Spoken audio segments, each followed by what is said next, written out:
Okay, guys, I'm going to do another live session now. So I'm going to warm up, and I plan to do tuck handstand today, but I might play around with different variations. Depends if anyone comes on live and has any specific questions or anything. So I'm just going to do a general warm up to start with, just normal wrist prep and stuff. Hopefully you can hear me as well. I've got a different microphone on today, so if the mic's not working, then obviously let me know. So normal wrist prep. I haven't done much today so far. I've done a couple of Zoom sessions, so I've demoed a few things, but I haven't trained. Kids are home as well, so on school holidays. So hopefully there'll be no screaming in the background. So normal wrist prep. I'm just going to roll on the foam roll a little bit for my upper back.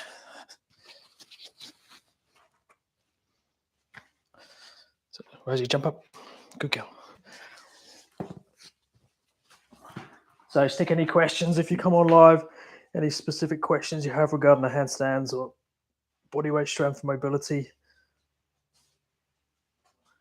Doesn't feel too bad today.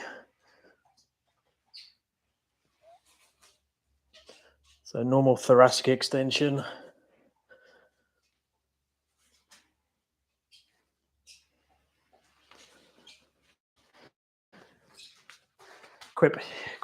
Quick hip flexor stretch.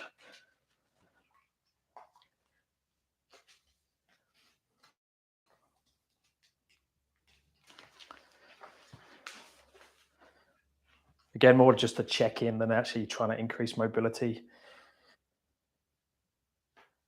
Yeah, it feels okay. Then forward fold, taking the elbows towards the floor. I'm going to elevate the feet up. So I'm a fan of doing this one. If you have a little bit of range already, just elevating the toes up. So wind that up. It can be a little bit nervy if you haven't done it before.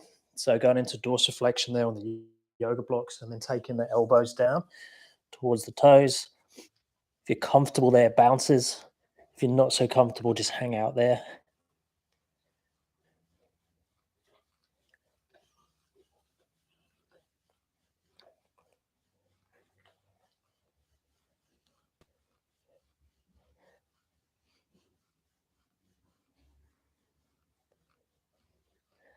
Nice. It's like 35 degrees today, so I'm not going to be going too crazy, especially in the garage. So just doing a handstand hold now. Now, if you don't have freestanding hold, but you're following along, just kick up to the wall, do a chest to wall hold. So I'm going to see if I can hold 60 seconds here. Let's put my Apple Watch on. So if you're not freestanding, aim for a 60-second chest to wall position. Just try and keep the body in one segment, so no collapsing or arching against the wall. Try and stay in a little bit more of a hollow body position up against the wall. So 60 seconds from now. So Apple Watch is really good for this because it vibrates when it finishes the 60 seconds. So great if you're in a handstand or hanging or doing something where you're not looking at the timer. So I'm not particularly worried about positioning here, more just prioritizing balance but being stacked efficiently. So I don't want to feel like I'm having to work too much, trying to fight over balance or under balance. I've got my legs apart slightly as well, just a more comfortable position for me. Now, 60 seconds should be pretty comfortable. If it's not, like I say, work chest to wall handstand, build that conditioning up. I think this isn't like a max freestanding hold, it is a conditioning hold. So 60 seconds should be comfortable, like balance. You should be there like 90 seconds plus on a freestanding hold if you're going to do this as your conditioning. The other way to do it is to do like a max hold conditioning and then jump up and go chest to wall if you don't make the 60 seconds. So if you came down before the 60, run and jump up against the wall.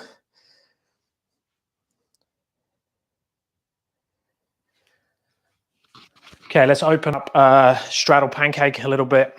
So I'm just going to sit up onto something, just get the hip to turn over a touch more. So raise the hips up slightly on the yoga block, legs out to the side, and then I'm just going to use another yoga block in the middle. So reaching out, actually that's uncomfortable. These yoga blocks are pretty hard. So just raise the hip up if you feel like you're rolling backwards in the straddle position.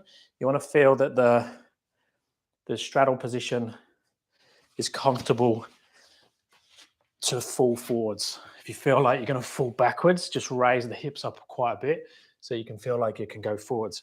So I'm just going to use this block in the center and just literally just push it out, leave it there, come back again, and then push it out a little bit further. So every rep, just trying to get further and further.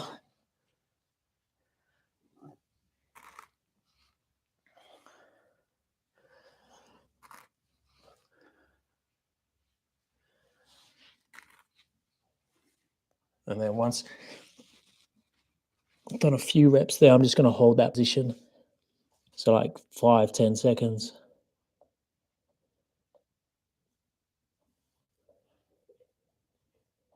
And then I'm just going to be a little bit more targeted with the yoga block for my upper back, because I'm going to go into some tuck handstands today. So I want to make sure that the thoracic is very open.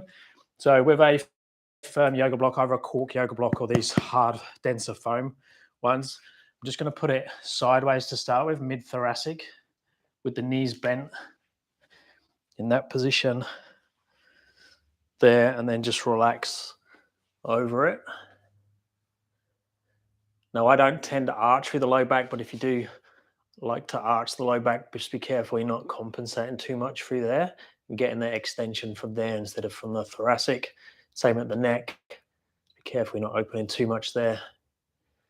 Now, if that feels okay and doesn't go into the low back, extend the legs out, and you can extend the arms, same thing. Make sure it's not going into the neck.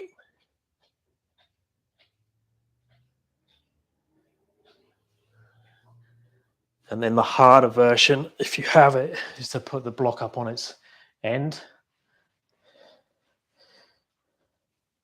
and go mid-thoracic there, same thing.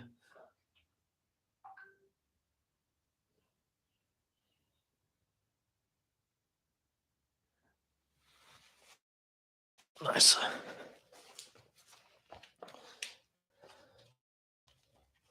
So I'm just going to start to play with the tuck handstand position up against the wall. So I'm going to take my hips back towards the wall. Pretty comfortable way of doing it to start with. So not the nasty version from a flexibility point of view. So I'm just going to kick up to the wall, take the butt backwards till the butt touches, but try and keep the shoulders on top of the hands. So I'm not going to take the shoulders to the wall. So normal straight handstand position, and then I'm going to sit the butt backwards so the butt's touching, shoulders on top of the hands. So there, so my butt's against the wall, but my shoulders aren't. Try and keep the legs together. My legs like to come apart in this position. They're trying to escape from the tight hips and the upper back. And then I'm just going to come back out again, heels touch the wall there, and then come back down.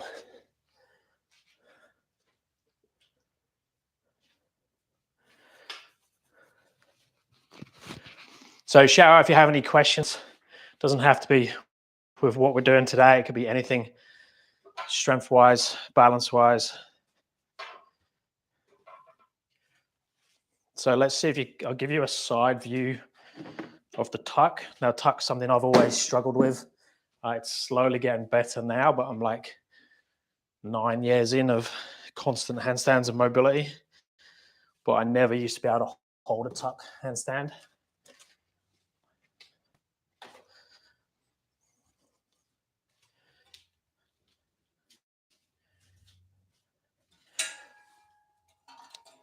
Okay, so same thing from the side. So I want you to look at the transition between the straight handstand and the tuck position. So it's better to look sideways on for this one. So that position there. So I've got to be a little bit careful with this garage roof here. The setup's not great yet. I'm still sorting out. So I'm just going to go heels against the wall. So heels against the wall there. So notice I'm off the wall. There's nothing else touching apart from the heels. And then I'm going to come down, take the butt backwards. The butt touches. Now that's too far away from the wall for me. You'll have to find where you're comfortable. So it doesn't want to feel like you're hyperextending through the back to get there and you fall onto the wall. You should be light against the wall with the butt. Shoulders stay on top of the hands and then come back up. Heels touch. So come down, butt comes backwards, touches, come back up, heels touch. And I'm controlling the movement a little bit with my fingertips, pushing in and out, just a touch, just to show some control. So it is using that heel pull, but the main thing is straight body, heels touching only, tuck position, butt touching only. And then try to work between the two as best you can, keeping the legs together when you go up and down through that position. So a little rest. Then we'll do the nastier one. So what's seen as the nastier one is chest to wall, and then setting yourself up so your upper leg is parallel with the floor. So then your femur is going to determine how far the hips come out.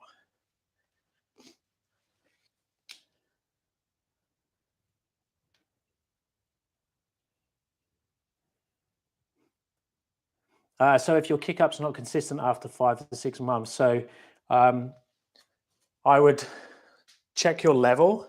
So I understand the progressions of the kick up. So kicking up to the wall should be quite easy, especially in that amount of time, to make consistent in terms of what you're touching against the wall and how much energy you're putting into the wall. So if I kick up to the wall now, my shoulders on top of my hands, so I'm keeping this exactly the same. My focal point's exactly the same. And then I'm just kicking up and both feet touch the wall, come back down again. If that's easy, both feet together touching the wall very, very lightly. I just practice that.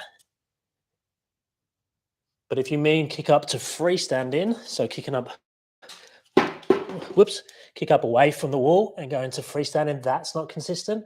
It's probably more because your window of balance that you're trying to kick to isn't big enough. So then when you try and kick up, you're trying to kick up to a tiny knife edge of balance. So we need to work heel pulls and toe pulls and make that balance window bigger and bigger.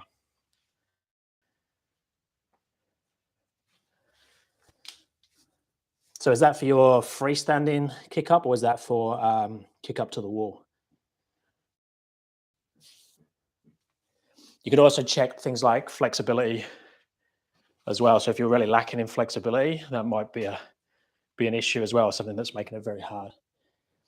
Your freestanding one. Yeah, so that's what I would do, is make sure that you can do heel pulls and toe pulls consistently. So you should be able to pull off the wall, like kick up to here, push through the fingers, go to freestanding handstand for a few seconds and back again, and then do the same in toe pull.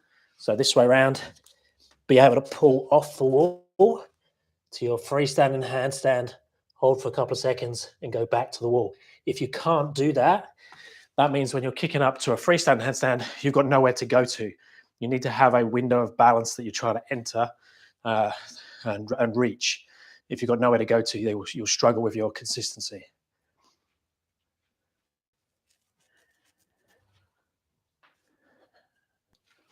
Okay, if you're following with the tuck drill, just time now.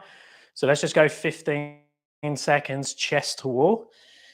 This wall's not particularly nice because it's brick, so it's hard to slide down into it. You have to play around with the distance. Hands are away from the wall. And then ideally now, my upper leg should be parallel to the floor, and then keep my shoulders on top of the hands 15 seconds.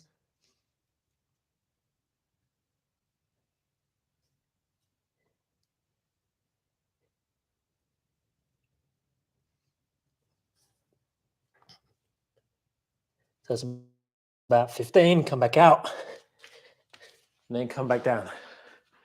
So that chest to wall tuck drill should be particularly nasty. If it's not nasty, then move a little bit closer to the wall, or double check by videoing yourself from the side that your legs, upper leg is parallel with the floor. So you're in that position.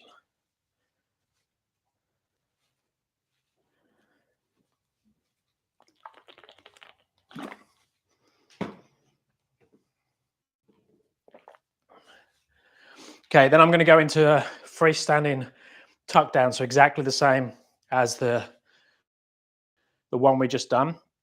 up against the wall. So from your standard handstand position. So I think you've got two home positions here. You have your straight handstand and you have your tuck handstand. Everyone's tuck handstand is going to look different. Everyone's straight handstand is going to look different. So you want to be able to go between the two. So if I just kick up to freestanding handstand now,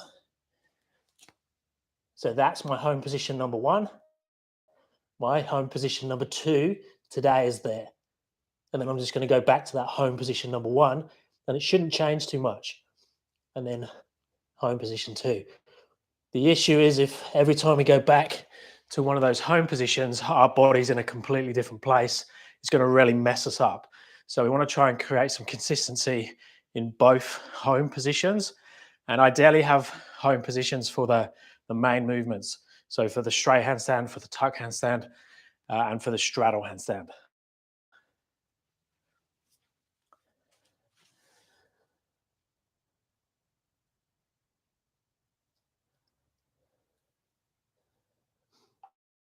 Yeah, so I would work in that case in terms of catching that straight handstand. I would work the chest to wall toe pull drill and get very, very good at that.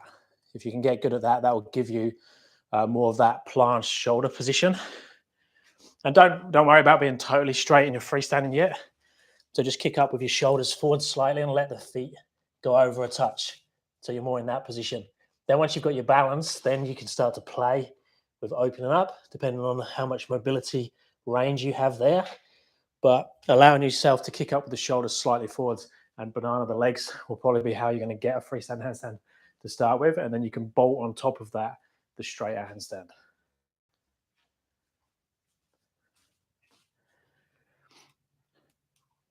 So a good goal with the straight to tuck, whether you're doing it against the wall, so heels touch and then butt touching, or whether you're doing it freestanding and going straight to tucked back to straight, is to get 5+ repetitions, aiming for 10. If you can get 10 comfortably, then the progression you're using is too easy. We need to start to make it harder. If you can't get 1 or 2, the progression you're using is too hard and you need to make it easier. So sort of ride that edge. So what we want to be looking for is in the handstand. So you've got your home position 1, home position 2, back to 1, back to 2, 1, 2, and should be able to go through that quite comfortably without falling down. And like I say, if it starts to get easy, then we can work on getting a deeper, more solid tuck, or you could come off the wall if you're doing them against the wall and go freestanding, and vice versa. Just try and ride the edge of that. So taking a breather again. So let us know if there's any other questions. I'm going to play with some depth in the tuck next. So something I'm not particularly good at. So it's going to be, let's actually open the hips up a little bit with a pigeon stretch first. My glutes are a little bit tight and that obviously affects. So basically this position, coming into your tuck handstand, be able to get your knees to your chest comfortably there. See, I can't get my knees anywhere near my head in that position. Ideally, we should be able to close this gap a little bit more. So my hips are still quite tight. So going into a pigeon stretch, so just into there to start with. So trying to get that left shoulder to left knee, right shoulder to right ankle, that twisted hip stretch. Now, if I do this one and the thoracic extension, the mobility work, then normally it opens me up so I can get to my better position for a tuck. So about 20 to 30 seconds on this side, and then swap over to the other side. If you've got longer, do longer. So same thing on this one, right shoulder to right knee, left shoulder to right ankle.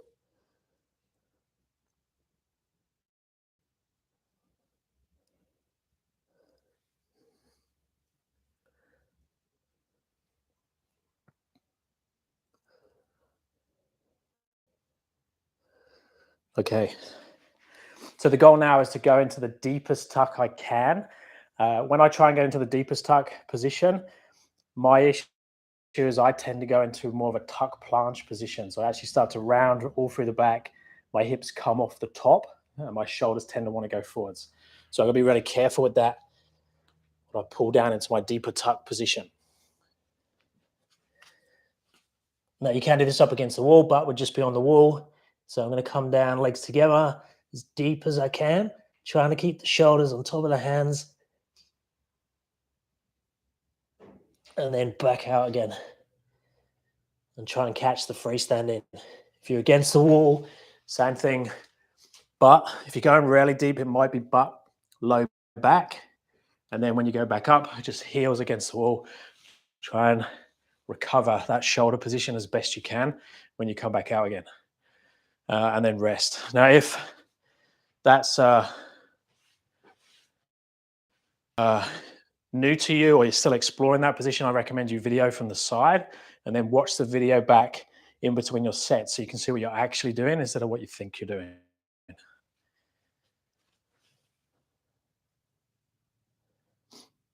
You could play with new entries as well. Like I would do kick-ups as a priority and then add some jumps in as well. So the cool thing with the jumps is that you're going up into the handstand. So your energy is taking you up on top of the handstand instead of forwards or backwards.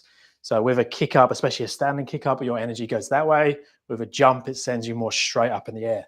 So if I'm there, I'm jumping up on top of the hands, which can, for some people, become easier than a kick up and more consistent. So it's worth having a play with that. You can do it up against the wall as well. So you just do it there, make sure the shoulders stay on top of the hands, have a fixed focal point, and then jump the hip on top of the shoulder, hands on top of the hips, and kiss the wall lightly. So, but really focus on the energy going straight up instead of over. So resting again, and then I'm going to go into another tuck handstand, and then we'll go through some tuck entries. So keep them with the tuck stuff.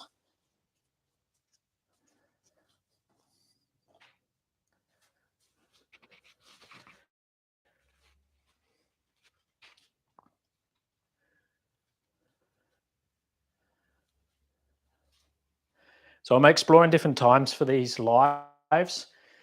So I know what we've got 4 or 5 people on live now. The most popular time at the moment seems to be earlier in the morning, Perth time. So obviously it's different depending on where you are in the world, but that seems to be the most popular time. But I'm going to try different times. So I haven't done an evening one yet.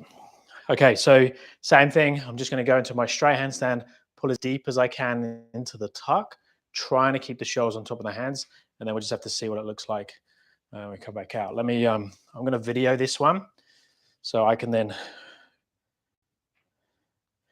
look at it afterwards, see what I'm actually doing.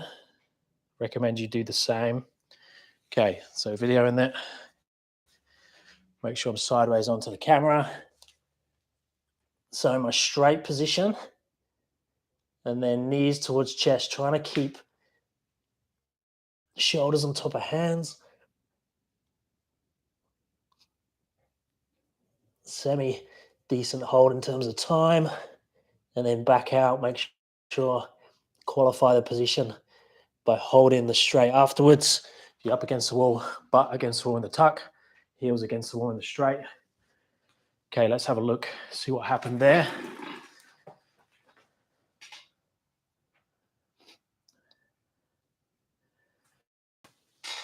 Okay, so we got the straight handstand line, and then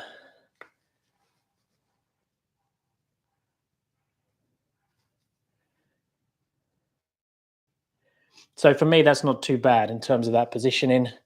The hip is staying more or less on top of the shoulders, on top of the hands. The shoulders are staying on top of the hands. The hip could go back further. So I could take the hip back further that way. But when I go into a deeper tuck, especially when I'm past knees, past the hips, my back will start to round. And my back rounds quite early. And you'll see people in a real deep position as they have a rounded back, but shoulders are still open. So where I'm getting to there, you can see that the shoulders are starting to close and the back is starting to round. So ideally the shoulders would still be quite open, but the back rounding. But for me, that's pretty good. Getting the knees that low and being in that position and still sort of being on top of the hands.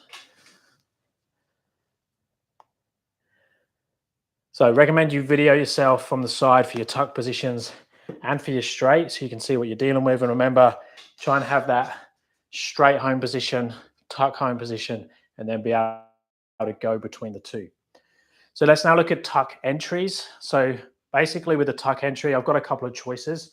With the jump, I could jump through the tuck and finish in my straight, which I prefer people to do when they're learning, or you can jump direct to tuck. Now, if you're someone that maybe does lots of yoga or your hips just really like to close, then jumping direct to tuck is going to be much easier. So that's why I recommend that you go to straight, because you have to deal with what happens when your hip opens. So with the tuck jump, I'm just going to have my hands a little bit wider than my balance position to make it a touch easier for mobility. Externally rotate the hands slightly. I'm going to have shoulders on top of my hands. So shoulders are directly on top of the hands. Then I'm going to go into like the start of the jump position. Now, when I jump and take the hips down to get the power from the legs, I'm still trying to keep the shoulders on top of the hands. I don't want my shoulders to come back here. If my shoulders come back here, when I jump forwards, my shoulders have to go forwards. And now I've got movement in that direction. I really want the movement to go straight up as much as I can. So if I keep the shoulders on top of the hands there, as I drop the hip and then I jump, the hip on top of the shoulder and the legs on top of the hips, and I go all the way up. And then on the way back down, exactly the same, pass through tuck, feet back down. Now I'm using a little bit of a cheat there because of my mobility. I'm having my legs apart slightly. So if you look at it from the back, shoulders on top of the hands, drop the hip, shoulder stays on top of the hands, jump the hip on top of the shoulders, and then the feet on top of the hips. See how the legs are apart, and then when I come down, they stay apart in that shoulder width position. That makes it easier for me because with my flexibility, I don't have to try and force my body into the position. If I try and force my body into the position, then it then tries to pop out in a different position. So the shoulders will buckle, my arms will try and bend, or my wrists will take more load. So relax the rest of the body so you can go up with the least amount of tension on the way through. Now, if I was trying to make it really clean, I'd have the legs together there, and what's seen as a better tuck entry, so everything tight, and then I jump with the legs together and come through.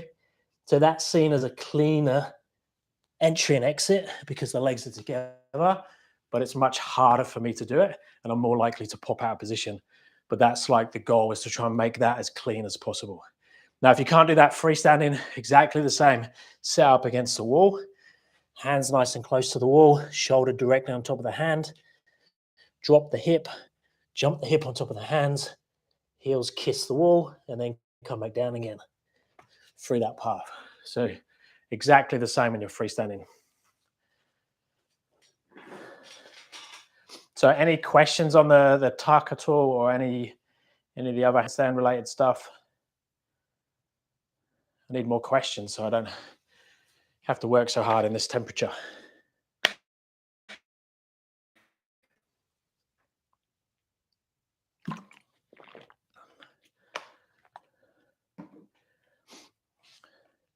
Now the other tuck entries, we could, instead of jumping, we could press.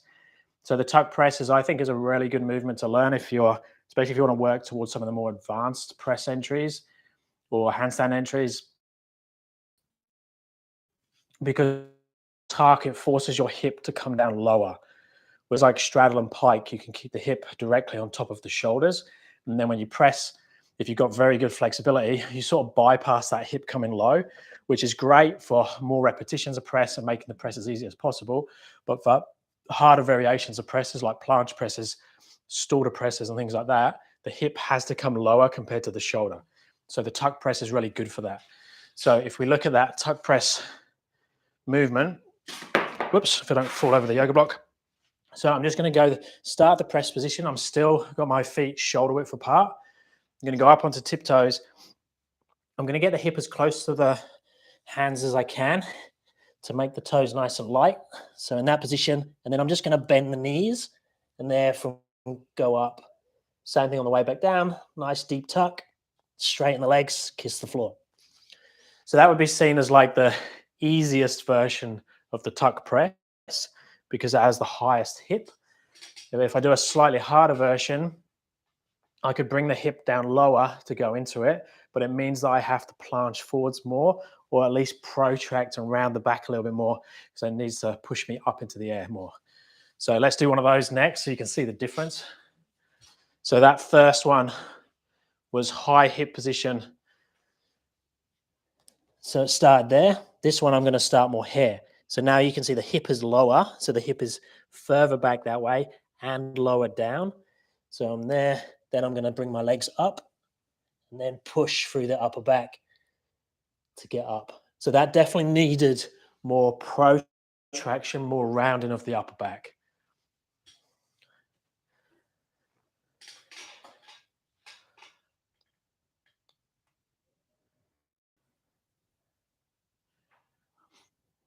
Okay, cool. Yeah, I am trying a different microphone now. I also want to be able to clip the microphone on and off as well, because when I'm doing too strenuous stuff, I don't want you guys listening to all my heavy breathing.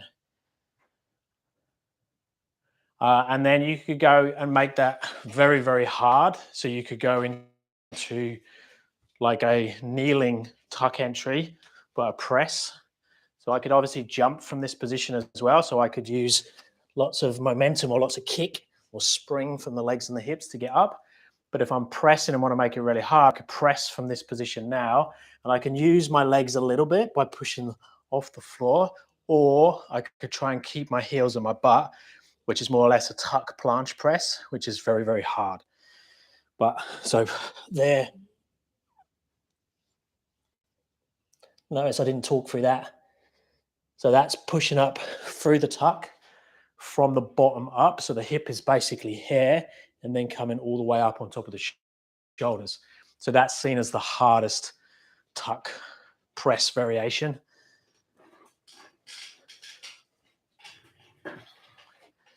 Okay, guys, we've hit the 30-minute mark. That was the goal today, was just to go through the tucked variations. So if you came on later on or you're watching the recording, let me know if you have any questions in the comments.